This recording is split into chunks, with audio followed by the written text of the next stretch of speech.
Hi there, welcome to this lecture series on matrix algebra. This is lecture 15, part 1, and the topic is orthonormal basis. In this lecture, we'll cover concepts of orthonormal vectors and orthogonal and orthonormal basis.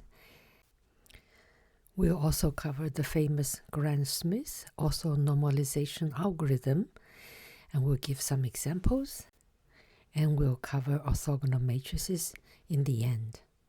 Okay, let's get started. So first, a definition of what are orthogonal vectors.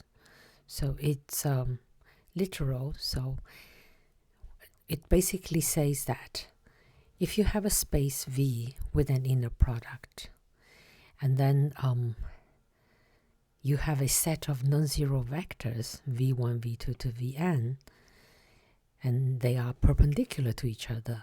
That is, the inner product of two distinct elements, vectors in there, will be 0. So vi times vj will be 0 whenever I is different from j. And then these vectors are also linearly independent. We now give a proof to show that they're linearly independent. So assuming now that we can find a linear combination for the 0 element, that is c1 v1 plus c2 v2 plus all the way to cn vn. So a linear combination of all these v vectors and equal to the 0 vector.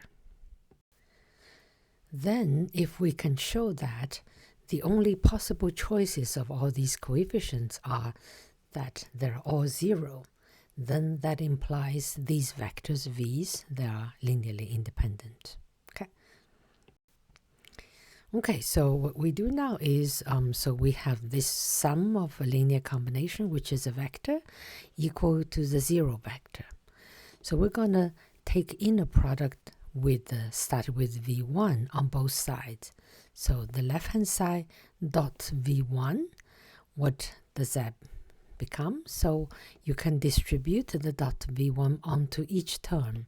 So you have c1 v1 dot v1 and then c2 v2 dot v1 all the way to cn vn dot v1. And then we use the property that the v's, they are orthogonal to each other. So the inner product of v1 with all the other v vectors will be 0. So the only one that's non-zero will be the v1 inner product with itself. So all these terms are 0 except one term where the index of the v matches the index of the v vector that you're taking inner product with. Okay, so I have c1 times v1 dot v1, and then we know v1 dot v1 is just the square of the norm. And since all the vi vectors are non-zero vectors, and this norm is not 0, and therefore we conclude c1 is 0. We can now repeat the same argument with taking the inner product with the second vector v2. So we do the same, we take the inner product, and what do we get? Well, you can distribute again v2 into all the terms, and then you'll have v1 dot v2, which will be 0, v2 dot v2, which is non-zero, and then all the other terms here, dot v2, they're all 0. So you get just one term, that's c2 times v2 dot v2, which is c2 times the norm of v2 square. And again, v2 is a non-zero vector, the norm is non-zero, so we conclude c2 is 0. So in fact, you can repeat this for each of these v vectors and conclude that all the coefficients ci must be 0. And therefore, we conclude that the vectors v1, v2, vn, they are linearly independent. Okay, so let's now give a a definition of the two concepts, orthogonal basis and orthonormal basis of a vector space. So here's the definition. We're given two definitions. So given a vector space V with a given inner product, and we have a basis V1, V2 to Vn of the vector space V. And then we call this basis an orthogonal basis if all the vectors V1, V2 are perpendicular to each other. And second, we call the basis orthonormal if it is orthogonal as first part of the definition, and in addition, each vector Vi has unit length. That means the norm of each vector Vi equals 1. So the definition of orthonormal basis is equivalent to the following, that the vector Vi dot Vj would equal 1 if I equal j. That will give you the norm is 1. And it's 0 if I doesn't equal to j. That means they are perpendicular to each other. So the standard example of an orthonormal basis for Rn will be the unit vectors. They're called unit vectors because the norms are 1. So we call them, these vectors are denoted as E1, E2 to En. And the number, the index for this E indicates which position in the vector the element is 1, and all the other elements are 0. So E1 would be 1 and then not 0, and E2 would be 0, 1, and the rest is 0. And all the way to En would be all 0, and the nth, the last element, is 1. Okay? And these E's would form an orthonormal basis for Rn. So now we wish to construct an orthonormal basis. The advantages of having such a basis, we'll come back to it. So we have a vector space V. Let's say now we have a basis W1, W2, Wn. It is a basis for my vector space. And also the vector space is equipped with a given inner product. And then a couple of things can be said about this basis. And first, these vectors may have arbitrary length. One of the vector could be very long, which means the norm is very large, and some vector might have a very short length, which means the norm is very short. Secondly, these vectors might not be perpendicular to each other. And now we wish to construct an orthonormal basis for the same vector space V. Okay, so we want the span of these V's is equal to the span of these W's. And we will be utilizing the fact that such a basis of order W is given, and we'll base on that and we'll construct an orthonormal basis. Okay, so this procedure is the famous Gram-Schmidt orthonormalization algorithm. So we start with a basis which is given, W1, W2, Wn. So all we know about this is that they are linearly independent. And this algorithm will take several steps. Let's take step 1. The first step. We'll take the first element W here and use it to form V1 in the following sense. We'll define V1 equal to the W1 divided by the norm of W1. So this will be a scalar number. So it's just like 1 over the norm of W1, a scalar number, scalar multiple of the vector W1. So this procedure is also called a normalization of a vector. And then we can easily verify that now the norm of V1 equals 1. And also V1 and the W1 will be pointing in the same direction.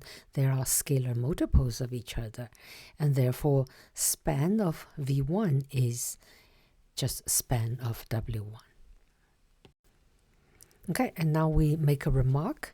So V1 now is an orthonormal basis for the one-dimensional space, the span of W1.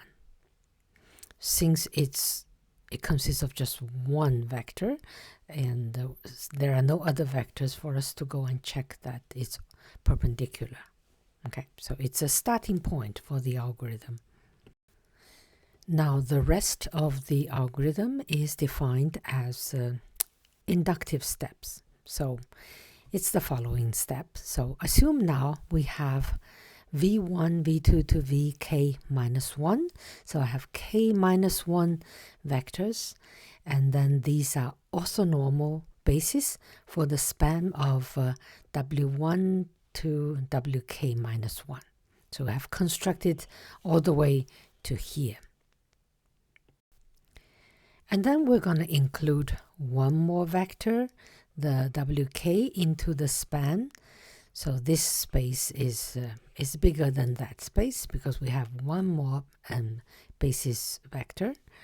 And then we will be finding one vector Vk such that now this one here, V1, V2 to Vk, is now an orthonormal basis for the span of W to Wk minus 1 and in addition with Wk.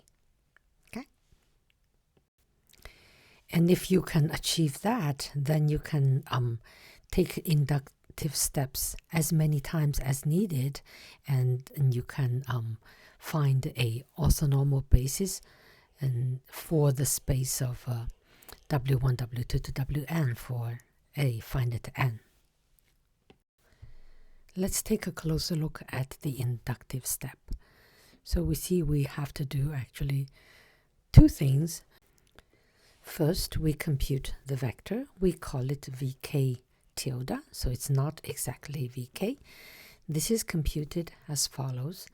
So we compute the perpendicular projection of Wk onto the space span V1 to Vk minus 1, and then we compute Wk minus that projection. Okay, so this projection we know can be computed as follows. It's a linear combination of the basis V1 to Vk plus 1 with the coefficients, and we already calculated the coefficients. We know it will be, for in front of V1 is Wk dot V1, and in front of V2 is Wk dot V2, and then in front of Vk minus 1 is Wk dot Vk minus 1. And then we will normalize this vector V tilde to find a normal vector in the same direction. So we will compute the norm of V tilde and divided the V tilde k by that norm. So this Vk would be a vector of norm that equals 1. Okay, and then you continue this algorithm, repeat it, and you can until you cover all the vectors V1, V2 to Vn. Once they're all constructed, then you have found an orthonormal basis. Now let's take a close look at the inductive step, and we illustrated in a graph, considering the step that where you have already V1, V2, and you are trying to find V3. Okay, so here's a picture. So we have W1 and W2, and we calculated and V1, V2, those are orthonormal vectors. So the span of V1, V2 is the same as the span of W1, W2. And from there, we want to find V3. And then we see that we have this vector W3. We want to construct V3 according to W3. So we have this W3 here. how do you utilize that to find a vector that's perpendicular to the plane? Well, so let's recall the lecture of the previous lecture. We talked about perpendicular projection. So recall now, I can find the perpendicular projection of W3 onto this plane, which is the span of V1 and V2. And let me call this point to be P. Okay, and then we also know how to construct the formula for this perpendicular projection. So once you have found the P, you can form a vector V3 tilde to be W3 minus P. So on this graph, this is the perpendicular projection, and then W3 minus P will be a vector connecting these 2 points. So this is a vector that's perpendicular to the plane span V1, V2. And then we see that the span of V1, V2 and V3 tilde will give us exactly the span of W1, W2, W3. So it's the 3-dimensional space here. And furthermore, we see that V1, V2, and V3 tilde, these are perpendicular vectors. And the final step would be to make this V3 tilde a vector of length 1. So you want to normalize it, and they should all carry the same length, V1, V2, and V3, right? So you take V3 now is V3 tilde divided by the norm of V3 tilde. So V3 will have norm 1. Then the set V1, V2, V3 is now an orthonormal basis of the 3-dimensional space spanned by W1, W2, W3. Okay, now let's take some example to get us familiar with the procedure, the algorithm, the Gram-Schmidt. So we are given 3 vectors, W1, W2, and W3. And these are linearly independent vectors of all kinds of length.